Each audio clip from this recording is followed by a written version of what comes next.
चलिए ठीक है जी, हम लोग डिस्कस कर रहे हैं स्टैंडर्ड कॉस्टिंग। उस स्टैंडर्ड कॉस्टिंग में कल के दिन का हमारा टेक अवे ये था कि हमने स्टैंडर्ड कॉस्ट कार्ड क्वेश्चन में गिवन होता है, और अगर नहीं गिवन होगा तो हम स्टैंडर्ड कॉस्ट कार्ड बनाएंगे, और स्टैंडर्ड कॉस्ट कार्ड जब भी बनता है वो एक कॉस्ट यूनिट के लिए बनता है। तो कल का सारा टाइम मैंने इस बात पे आपके साथ डिस्कशन पे लगाया कि अगर कॉस्ट यूनिट क्वेश्चन में गिवन ना हो तो क्वेश्चन बनाना पड़ता है, और आप सब लोग करेक्ट कॉस्ट यूनिट की आइडेंटिफिकेशन सीख लें। That was my target for yesterday. So आज हम इस चैप्टर को वाइंड अप करेंगे। ये मैंने क्वेश्चन 9.2 आपको होमवर्क दिया था, मैं इस पे आता हूं अभी थोड़ी देर में। मुझे याद है ये मैंने आपको होमवर्क दिया हुआ है, मैं इस पे आता हूं थोड़ी देर में। अच्छा जी, आप सबके सामने स्क्रीन पर है बेटा ये चैप्टर स्टडी टेक्स्ट मैंने ओपन की है, और जहां जहां आपको कोई कंफ्यूजन हो आपने करते रहना। ये स्टैंडर्ड कॉस्ट को उसने डिफाइन किया, लेकिन बहुत अच्छा नहीं डिफाइन किया बहरहाल, इसलिए मैंने इसको कॉपी नहीं किया। ये एग्जांपल स्टैंडर्ड कॉस्ट कार्ड की बनाई है। ये कितने यूनिट्स का स्टैंडर्ड कॉस्ट कार्ड है जी, जो इस स्क्रीन पे आप सबके सामने है?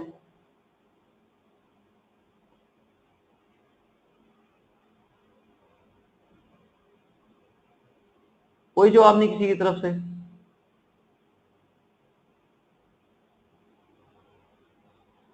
जी बेटा, अहमद जान, अहमद शिराज, कितने यूनिट्स का? शाबाश, काजमी का जवाब सबसे अच्छा है, 1 यूनिट ऑफ XYZ का है। उसने लिखा हुआ है cost of a product XYZ, 1 unit का है। करिए जी, ये एग्जांपल सॉल्व कीजिए। आप लोग पेज टर्न नहीं करेंगे, स्क्रीन पे देखेंगे सिर्फ। ये एग्जांपल सॉल्व करें, फिर बात को आगे बढ़ाते हैं। जो कर ले वो आंसर लिख दे।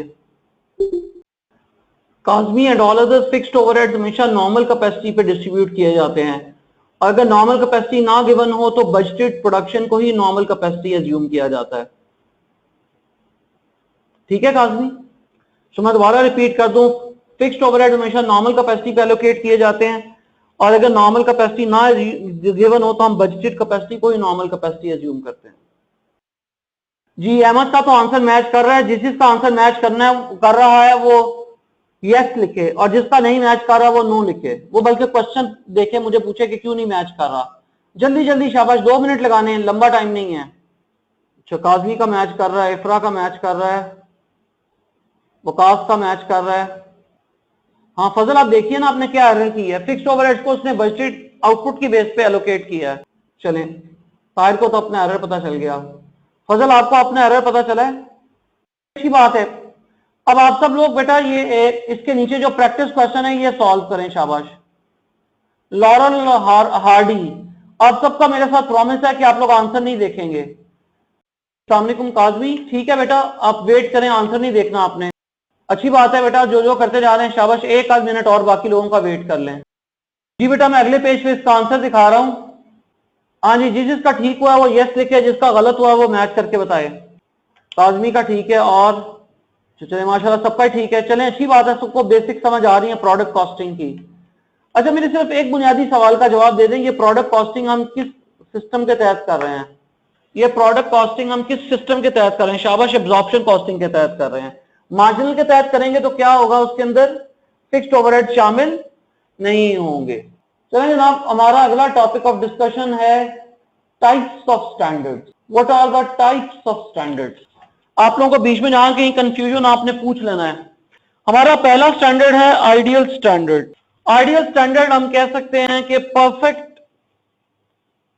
conditions with no wastage, no idle time. Everything is perfect. No allowance is made for wastage, labor inefficiency, machine breakdown. Raw material अच्छी क्वालिटी का पाकिस्तान में अवेलेबल है। फजल जो है बड़ा ईमानदार आदमी है, 1 मिनट जाया नहीं करता। बिजली का पाकिस्तान में मसला कोई नहीं है, ट्रैफिक कभी पाकिस्तान में जैम ही नहीं हुई, और ट्रक वालों ने कभी हड़ताल नहीं की, वगैरह वगैरह वगैरह। आबो हवा बहुत अच्छी है। तो ideal standard in practice is the ideal standard is not achieved. हकीकी जिंदगी में कभी भी आइडियल स्टैंडर्ड अचीव नहीं हो सकता। उसके मुकाबले में बेसिक स्टैंडर्ड जिद है। ये एक ऐसी आर्टिकल यहां लिख दी है और ये कभी भी रेलेवेंट नहीं है, इसको आप इग्नोर कर दें। करंट स्टैंडर्ड जो करंट वर्किंग कंडीशन के लिहाज से है, अभी ताहिर को मैंने नया नया अपने पास मुलाजम रखा है और ताहिर साहब ने मुझे मुलाजम रखा है और मैं एक अल्फा बनाने के लिए ये 10 घंटे ले रहा हूं, ये मेरा करंट इशू है। और अटेनेबल ये है कि मैं चाहूं तो एक अल्फा 7 घंटे में बना सकता हूं, और आइडियल कंडीशन ये है कि एक अल्फा 5 घंटे में बनना चाहिए। तो organisation in their infancy stage monitor the performance of people in accordance with current standards. ये शॉर्ट रन होते हैं, स्टार्ट के होते हैं, स्टार्ट को ये होता है, और अटेनेबल वो होता है कि जो एफिशिएंट बट नॉट परफेक्ट। तो स्टार्ट हर ऑर्गेनाइजेशन कहां से करती है? करंट स्टैंडर्ड से। करंट स्टैंडर्ड से कहां पे जाती है? अटेनेबल पे। और अटेनेबल से मैं डांटता रहूंगा हर वक्त ताहिर को, ताहिर तो एक होता है, तूने ये काम 7 घंटे में किया है, 5 घंटे में हो सकता है, और इससे डांट बट करवा के मैं 6.25 घंटे में करवा लूंगा, 6.5 घंटे में करवा लूंगा, 6.25 घंटे तक भी शायद चला जाए, उसके बाद शायद मैं ही अल्लाह की आवाज चला जाऊं। So what I am trying to communicate is that in all the business life will be trying and moving from attainable standards to ideal standards. Standard में स्टैंडर्ड हाई है ना, अलाउ टाइम ज्यादा अलाउ कर रहा हूं काजमी। मैंने भी नया नया काम शुरू किया है। फाइनल अकाउंट का सवाल पहली दफा करते हैं, कितनी देर में होता है? कंपनी फाइनल अकाउंट का सवाल 1 घंटा, अहमद शराज मुझे तो 2 घंटे लगे थे शायद पूरे दिन में। लेकिन आइडियल क्या है, कितनी देर में होना चाहिए? आईकेप क्या एक्सपेक्ट करता है? 25-30 मिनट में हो जाना चाहिए। फिर भी लेकिन एग्जाम तक हम कहां पहुंच जाते हैं? क्यों इफ्रा बेटी, एग्जाम तक कहां पहुंच जाते हैं हम? अपना लेवल कितना बना लेते हैं एग्जाम तक को? 45 मिनट 50 मिनट का लेवल बना लेते हैं। तो 45-50 मिनट क्या हो गया? Attainable standard. 30 मिनट क्या हो गया? Ideal standard. और एक दिन जो लगा था उसको ताहिर को, वो था करंट स्टैंडर्ड। मुझे 2 घंटे लगे थे, वो था करंट स्टैंडर्ड। ठीक है, स्टैंडर्ड से किसी ने कुछ पूछना हो तो बताए। Thank you Ahmad. स्टैंडर्ड पे कुछ पूछना तो क्यों लिखे, वरना मैं क्वेश्चन की तरफ चलता हूं। चले हम सवाल पे चलते हैं। आप सब लोग इस वक्त क्वेश्चन सॉल्व कीजिए 9.1। मुझे पता है 9.2 आपका होमवर्क आप करके आए थे, लेकिन इस वक्त सॉल्व करें 9.1। 9.1 सॉल्व करें, जो कर ले वो डन लिख दे। 9.1 करना है तमाम दोस्तों ने, जो 9.1 कर ले वो काजमी ने कर लिया, बाकी भी करने दें। काजमी आप वेट करें। श्री, काफी सारे लोगों ने कर लिया है, लेट्स टॉक अबाउट इट। उसने कहा company produces book shelf, each book shelf requires 3 planks of wood, 3 लकड़ी के फट्टे चाहिए होते हैं। A box of wood contains 15 planks and cost 45। तो कॉस्ट आ गई 45 डिवाइड बाय 15 रुपीज 3 पर प्लैंक। ये आपकी पर प्लैंक कॉस्ट आ गई। श्री, और आपका जो आपकी रॉ मटेरियल की कॉस्ट है, मटेरियल की कॉस्ट है, वो बराबर होगी क्वांटिटी मल्टीप्लाई बाय रेट। आपने निकालना है आइडियल कंडीशंस, करंट कंडीशंस और अटेनेबल कंडीशंस। आइडियल कंडीशन में क्वांटिटी लगनी चाहिए 3 प्लैंक लगने चाहिए, और 3 रुपए रेट है, तो 9 रुपीज का कॉस्ट जो है वो आइडियल कंडीशंस की मटेरियल कॉस्ट है। करंट कंडीशंस, करंट कंडीशंस में अहमद जान 20% लकड़ी जाया कर रहा है ड्यूरिंग प्रोडक्शन, तो इसका मतलब है जो 3 है वो 80% को रिप्रेजेंट करता है। तो 3 डिवाइड बाय 0.8 कितनी लकड़ी लगाएगा अहमद जान? 3 डिवाइड बाय 0.8 3.75 3.75 प्लैंक्स लगाएगा। सो 3.75 into 3, what is the cost? 11.25। 11.25 current cost है भी अहमद जान। और अटेनेबल क्या है अहमद के लिए? 10% वेस्टेज।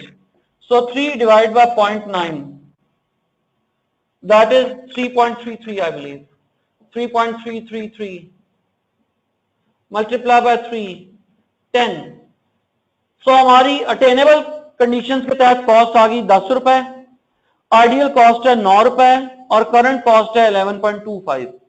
जिसने ठीक किया था वो यस लिखे, जिसने गलत लिखा किया था वो क्वेश्चन बताए। काजमी ने ठीक किया, वकास ने ठीक किया, अहमजान, शिराज, जिशान, ताहिर। सो नहीं होता कुछ, ताहिर यहाँ ठीक होता है या नहीं होता। बेटियां कहाँ हैं भाई? माम कहाँ है? इफ्रा कहाँ है? माम जवाब दो बेटा। इफ्रा आप बताएं बेटी। माम बताए क्या गलती की है? इफ्रा आप बताएं बेटी, आपने क्या गलती की है? जी अस्सलाम वालेकुम, मैंने वॉइस बंद की हुई थी। हाँ जी, माम को समझ आ गई है। इफ्रा का जवाब नहीं आया। इफ्रा बेटी कहाँ है भाई? इफ्रा आप क्लास अटेंड कर रही हैं? अच्छा बेटा, कोई था ये क्वेश्चन इफ्रा? हाँ नमाज पढ़ते हैं ताहिर, अभी हौसला कर। अच्छा बेटा, चलें ठीक है बेटी, अच्छी बात। अच्छा बेटे, ये मैंने कल आपको क्वेश्चन असाइन तो कर दिया था, लेकिन कल जल्दी थी, मुझे भी उस तक एक बात स्किप कर गया मैं। और वो ये पॉइंट मैं स्किप कर गया वो ये था कि इस क्वेश्चन में कुछ चेंजेस अभी होने वाली थी। आईकैप ने कुछ टाइपिंग एरर किया हुआ था, तो आप सब लोग उसको देख लें, उसको नोट कर लें। जो टाइपिंग एरर किया हुआ था, यहां पे आर्स वर्क की बजाय आना है आर्स पेड। आप लोग अपनी अपनी किताब में भी ठीक कर लें, आर्स पेड। और यहां पे लगाना है calculate the standard cost per unit. करवा दिया था, चलें अच्छी बात है, ठीक है जी। चलें अब नमाज की ब्रेक करते हैं। अगर किसी ने नहीं किया हुआ ये क्वेश्चन तो कर ले, जिन्होंने किया हुआ वो नमाज की ब्रेक कर लें। सो 5 मिनट्स ब्रेक के बाद फिर इंशाल्लाह बात करते हैं। सो 5 मिनट्स प्रेयर। जी अस्सलाम वालेकुम बेटा, मैं वापस आ गया हूं। आप में से जो वापस आ गया वो बता दे। काजमी ने तो बता दी है, बाकी लोग भी इंडिकेट कर दें। वकास साहब वापस आ गए हैं, अहमद शिराज, ताहिर आप वापस ताहिर साहब वापस आ गए हैं। ताहिर का वेट कर लेते हैं। और माहम, अहमद जान वगैरह क्लास में ही है।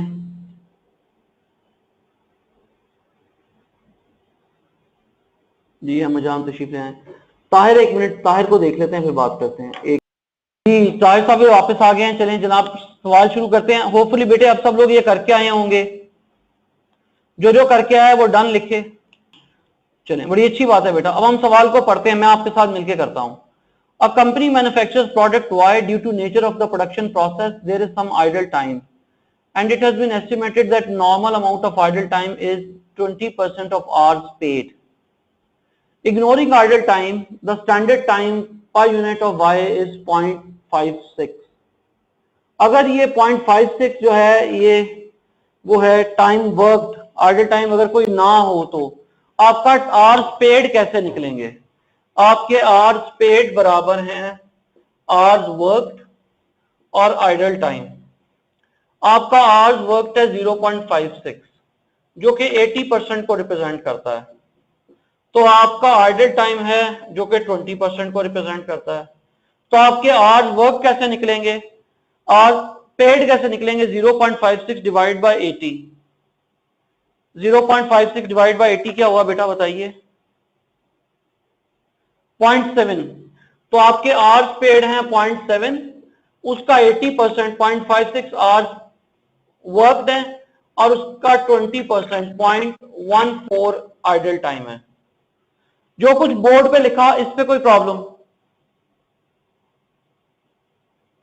ठीक है। अब मैंने लेबर कॉस्ट निकालनी है। लेबर कॉस्ट निकालने का पहला तरीका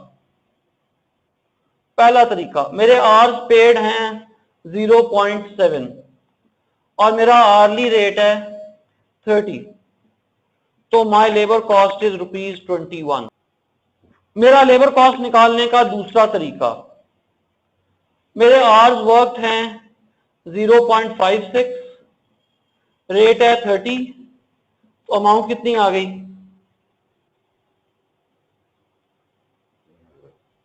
क्या हो गया यार, अमाउंट कैलकुलेट करके बताएं। 16.8 और इसके बाद idle time 0.14 into 30 that is 4.2 और इन दोनों को मिला लें 16.8 और 4.2 को आंसर क्या आएगा 21। ये दूसरा तरीका। तीसरा तरीका, मैं आर वर्क डी लूं 0.56 लेकिन रेट को रिवाइज कर दूं। मेरा रेट विदाउट लॉस है 30 और अगर लॉस होगा था 20% तो ये 80% का रेट है, 0.8 से डिवाइड कर दें तो मेरा लॉस क्या आ जाएगा, रेट क्या आ जाएगा 37.5। तो मेरी कॉस्ट कितनी आ गई 37.5 इंटू 0.56 51। और एक चौथा तरीका भी है, मैं कहूं मेरे आवर्स वर्कड हैं 0.56 और रेट है 30 तो कॉस्ट आ गई 16.8। ये 16.8 है 80% तो इसको डिवाइड कर दूं 0.8 से तो आंसर आ जाएगा 21। ये 4 तरीके हैं बेटा लेबर कॉस्ट कैलकुलेट करने से। हर तरीके का आंसर सेम आएगा। ये जो एग्जामिनर ने हमें कहा Roman 1, this is Roman 1 asked by examiner, include idle time as a separate element of standard cost.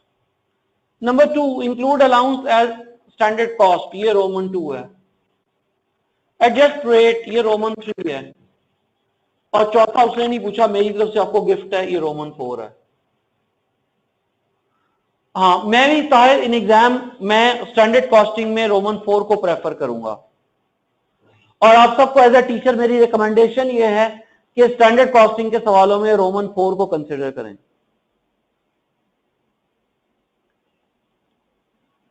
जी, यहां तक किसी को कोई प्रॉब्लम तो क्यों लिखिए, नहीं है तो नो लिखें ताकि मैं क्वेश्चन बैंक से बाहर चला जाऊं। ठीक है बेटा, फिर हम चलते हैं आगे, क्वेश्चन बैंक को बाय बाय करते हैं, मतलब कि इस चैप्टर के हद तक। वैसे हम क्वेश्चन बैंक पढ़ रहे हैं, वो मैं बाद में देख लूंगा। चलिए मैंने करना शुरू कर दिया। एफओच के चैप्टर पे हम पढ़ रहे हैं रिवीजन क्लास में। चलें जी, और ये स्टडी टेक्स्ट, स्टडी टेक्स्ट के अंदर यही वो सारे एग्जांपल्स हैं। इस पे आई कैप ने भी ये एक एग्जांपल बनाई हुई है आइडल टाइम की, और 10% और सारा आइडल टाइम, आइडल कंडीशंस और स्लाइसेस, तो आप इसको भी एक नजर देख लीजिएगा।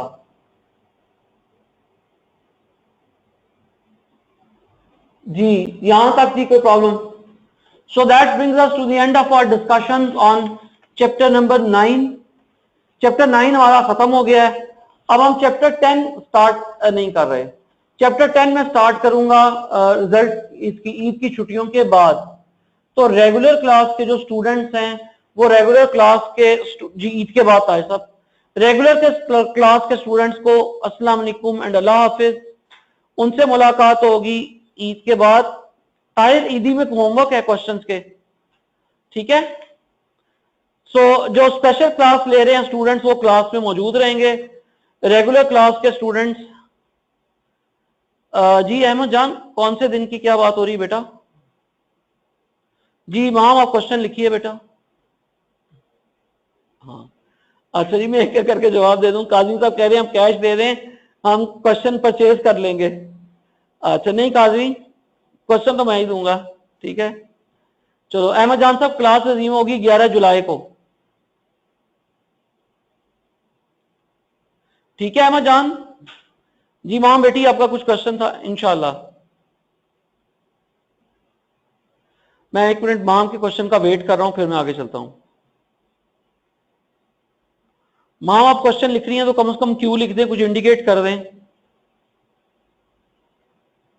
9.1 जो था, 9.1 के केस में तो बेटा हमने टाइम वो हमने कराया था ना, ग्रॉसअप किया था। अच्छा मैं 1 सेकंड निकाल देता हूं दोबारा। 9.1 बेटी कह रही है, मैं दोबारा जल्दी से सम अप कर लेता हूं, कोई मसला नहीं, 1 मिनट लगेगा।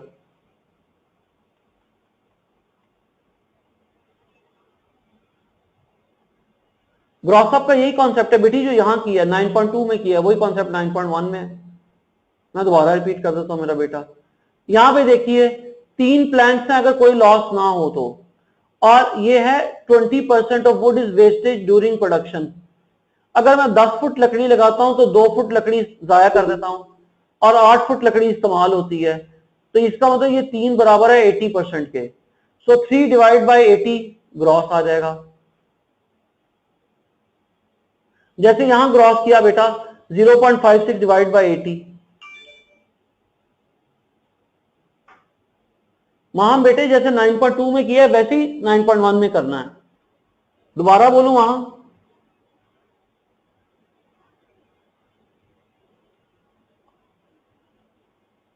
चलो ठीक है,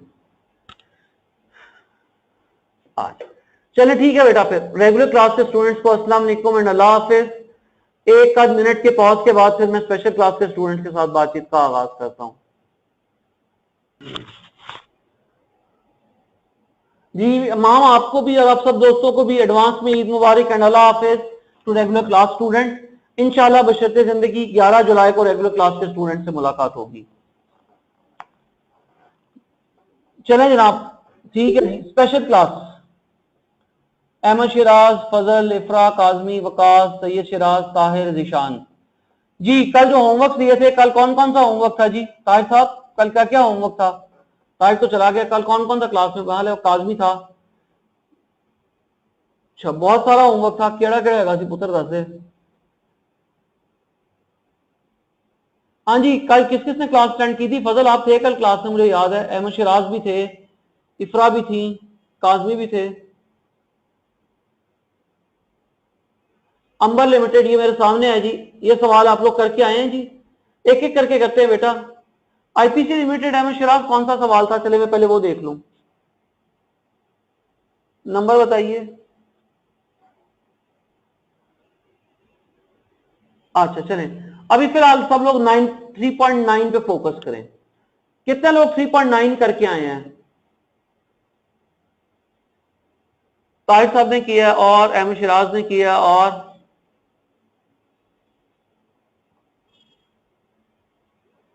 प्रकाश बेटे अभी डिस्कस कर लेते हैं सोने।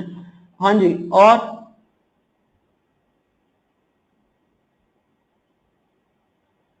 अच्छा इसका ना मेरा पहला एज टीचर आप लोगों को एडवाइस ये है कि आई के अपने सवाल को में खाम खा इसको लंबा कर दिया है। आपका part A budgeted overhead application rate for each department, as far as department C is concern, वो रेट कैलकुलेट करने की जरूरत ही नहीं थी। डिपार्टमेंट सी का रेट एग्जामिनर ने खुद दिया हुआ था 5% ऑफ प्राइम कॉस्ट, तो आई के अपने बड़े मुश्किल तरीके से डिपार्टमेंट सी का रेट कैलकुलेट किया जिसकी जरूरत ही नहीं थी। डिपार्टमेंट बी पे आइए। डिपार्टमेंट सी वाला मेरा पॉइंट समझ आ गया सबको? डिपार्टमेंट सी का रेट क्वेश्चन में गिवन था, जरूरत ही नहीं थी करने की कैलकुलेट। अब आइए डिपार्टमेंट बी। डिपार्टमेंट बी का रेट भी आई के अपने बड़े औखे तरीके से निकाला है। डिपार्टमेंट बी का रेट है 15% ऑफ लेबर कॉस्ट और लेबर आवर्स की बेस पे करना है, ठीक है जी। और आपका लेबर का आर्ली रेट क्या है? What is your labour hourly rate?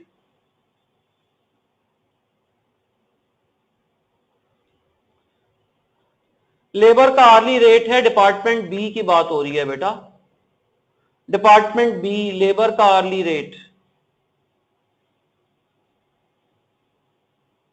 जी 120 जी, ये है 120। तो डिपार्टमेंट बी का रेट क्या हो जाता? डिपार्टमेंट बी का रेट होता 120 का 15% जो एग्जामिनर ने दिया हुआ था, तो आंसर आ जाता ₹18 पर आवर। बात समझ आई है? आई कैप ने ये 18 रुपए भी बड़े मुश्किल तरीके से निकाले हैं, पहाड़ के ऊपर चढ़ के निकाले हैं, उसकी जरूरत ही नहीं थी पहाड़ पे चढ़ने की। सीधा सीधा 120 को 15% ले लेते तो आई कैप की गिवन इंफॉर्मेशन से ही रेट आ जाना था 18 पर आवर। बी तक कोई problem ji?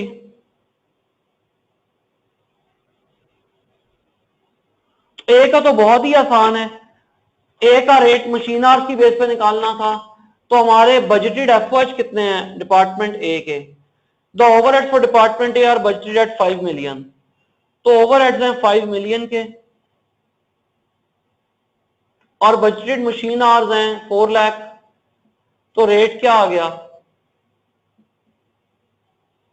5 million divide by 4 lakh, rupees 12.5 पर मशीन आवर, रुपीज 12.5 पर मशीन आवर। तो बात आसान हो गई, ए का रेट है 12 पर मशीन आवर, बी का रेट है 18 पर लेबर आवर और सी का रेट उसने हमें खुद दिया हुआ है 5% ऑफ प्राइम कॉस्ट। जी यहां तक कोई प्रॉब्लम किसी दोस्त को? चलें, अच्छी बात है। पार्ट बी में किसी दोस्त को कोई प्रॉब्लम? पार्ट बी का प्रॉब्लम है तो बी लिखिए या क्यू लिखिए, नहीं तो मैं डायरेक्ट पार्ट सी पे चला जाऊंगा। जी अहमद शराज में करवा देता हूं। उसने कहा total and departmental cost of each unit of product. So total और डिपार्टमेंटल कॉस्ट निकालते हैं। तो डिपार्टमेंट है ए, बी, सी और टोटल। सबसे पहले आते हैं इनकी मटेरियल कॉस्ट। डिपार्टमेंट ए की एक्चुअल मटेरियल कॉस्ट क्वेश्चन में गिवन है, मैं मिलियंस में ले रहा हूं 80। डिपार्टमेंट बी की 150, डिपार्टमेंट सी की 120। चलें जी। और लेबर की कॉस्ट, एक्चुअल लेबर कॉस्ट निकालने के लिए रेट है 120 और एक्चुअल लेबर आवर गिवन है ए के 2,20,000 ज़रब 120। जी एक्चुअल लेबर कॉस्ट क्या आ गई डिपार्टमेंट ए की? 26.4 मिलियन। सब लोग चेक करते रहे, कोई एरर गलत हो तो बता दें। 26.4। और बी की क्या होगी? बी के एक्चुअल आवर्स हैं 530 इंटू 120, 63.6। और सी की 240 इंटू 120, 28.8 मिलियन। अब चूंकि मुझे प्राइम कॉस्ट चाहिए एक सवाल में आगे जाके, तो मैं कैलकुलेट ही कर लेता हूं। मेरी एक्चुअल प्राइम कॉस्ट आ गई ए की प्राइम कॉस्ट आई 106.4, बी की प्राइम कॉस्ट आई, साथ साथ मेरा सवाल चेक कर देना, मैं तो जुबानी कैलकुलेट कर रहा हूं, 213.6 और सी की प्राइम कॉस्ट आई 148. Any problem still now? तो क्यों लिखिए। और आपके एक्चुअल ओवरहेड्स क्वेश्चन में गिवन है, ओवरहेड्स एक्चुअल हैं ए के 5.35 मिलियन, बी के हैं 8.9 मिलियन और सी के हैं 7.45 मिलियन। तो हमारी एक्चुअल कॉस्ट आ गई डिपार्टमेंट ए की, बताएं ए की कितनी आई? 106.4 प्लस 5.35, 111.75। और बी की बताइए 213.6 प्लस 8.9, 222.5। और सी की बताइए 148.8 प्लस 7.45, 156.5। अब इन तीनों को जमा करके टोटल भी बता दें कि टोटल क्या आई? 111.75 प्लस 222.5 प्लस 156.25, 490.5। अब इस सब को नंबर ऑफ यूनिट से डिवाइड कर देंगे तो हमारे पास क्या आ जाएगी? पर यूनिट कॉस्ट आ जाएगी। ठीक है अहमद शिराज, हो जाएगा। अब आते हैं पार्ट सी। किस किस से पार्ट सी नहीं हुआ वो मी लिखे, जिस जिससे पार्ट सी नहीं हुआ, वकास से नहीं हुआ और जिस जिससे हो गया वो डन लिखे। ताज से भी नहीं हुआ, अहमद शिराज से भी नहीं हुआ, काजमी से भी नहीं हुआ। चलें सीख लेते हैं। हमें उसने कहा है कि आपने बताना है अंडर अप्लाइड और ओवर अप्लाइड। तो उसके लिए पहले हमें चाहिए department wise effort applied, department A, department B, department C. उसके लिए पहले चाहिए होती है उनकी बेस, और बेस का डाटा चाहिए होता है हमेशा एक्चुअल। तो डिपार्टमेंट ए की बेस है मशीन आवर, तो डिपार्टमेंट ए के एक्चुअल मशीन आवर्स क्वेश्चन में गिवन है 3,40,000। जहां किसी को समझ नहीं आएगी वो हाथ खड़ा कर देगा। डिपार्टमेंट बी की बेस है लेबर आवर, और एक्चुअल लेबर आर बी के गिवन है 5,30,000 और सी की बेस है prime cost. Actual prime cost C की अभी हमने निकाली थी 156 पॉइंट कुछ मिलियन था। क्या था जरा दोबारा लिखिए, मुझे जुबानी याद नहीं है।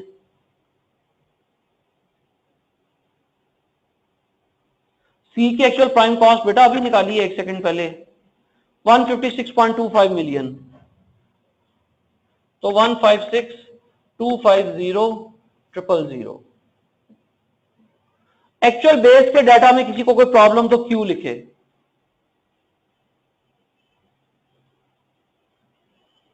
अब आते हैं बेस टू एक्चुअल। इसके बाद रेट।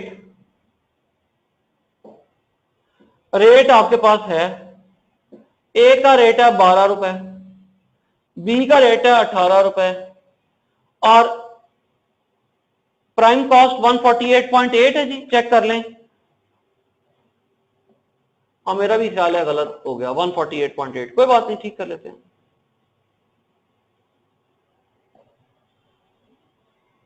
तो 148,800,000,000। अच्छा जी, और हमारा सी का रेट है 5%। इन दोनों को मल्टीप्लाई करेंगे तो आपके पास अप्लाइड एफओएच आ जाएंगे। तो आपके अप्लाइड एफओएच ए के कितने आ गए, 3,40,000 ज़रब 12 मिलियन से बताइएगा। 3,40,000 ज़रब 12, हाउ मेनी मिलियन। सब लोग कैलकुलेट करें। 4.25 यार मल्टीप्लाई करके तो दो जवाब नहीं आ सकते, जूते खाने वाली बात तो ना करें ना। वकास और काजमी 3,40,000 को 12 से मल्टीप्लाई करके दो जवाब तो नहीं आ सकते। 3,40,000 इंटू 12, आंसर दोबारा दोनों चेक करके लिखें वकास और काजमी। कोई और मौलवी बोल पड़े, क्या आंसर है। 12.5 है रेट, मैंने गलत लिखा है। अच्छा जी 12.5, माय अपॉलॉजी जी, 12.5। तो आंसर क्या आया फिर, 3,40,000 इंटू 12.5, 4.25। सो अप्लाइड एफओएच आ गए 4.25 जी। काजमी ठीक है, समझ आ गई। फजल, काजमी, वकास, कोई प्रॉब्लम किसी को तो क्यों लिख दे। अब बी बताइए, 530 इंटू 18 मिलियन में 9.54 और सी बताइए 148.8 का 5%, 7.44। ये आपके अप्लाइड एफओएच आ गए। अब इसको एक्चुअल से कंपेयर करेंगे तो अंडर अप्लाइड या ओवर अप्लाइड आ जाएगा। कर लेंगे, एक्चुअल क्वेश्चन में गिवन है, बस जस्ट कंपैरिजन ही करना है। अहमद शिराज हो जाएगा, अहमद शिराज। चलिए मैं लिख ही देता हूं, एक्चुअल इसके कितने हैं 5.35। नहीं वकास, ये अप्लाइड हैं, इसमें बेस हमने एक्चुअल ली है। अगर ये बजट होता तो यहां पे बेस में एक्चुअल की जगह बजट का डाटा होता। ठीक है वकास।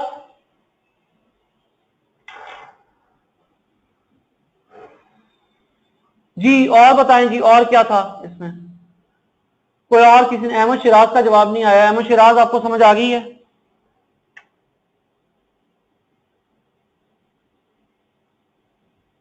जी किसी दोस्त ने कुछ पूछना है तो क्यों लिखें, वरना अगला सवाल बताएं, अगला सवाल कौन सा है।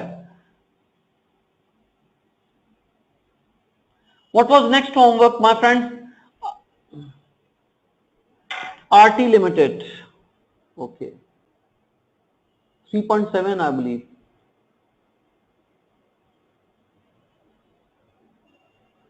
जी कितने दोस्त ये करके आए हैं आरटी लिमिटेड।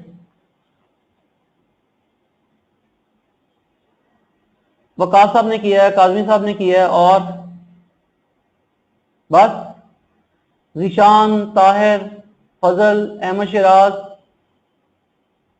जिशान ने किया है, ओके। फजल, ताहिर, अहमद शिराज, फजल ने नहीं किया। ताहिर और अहमद शिराज।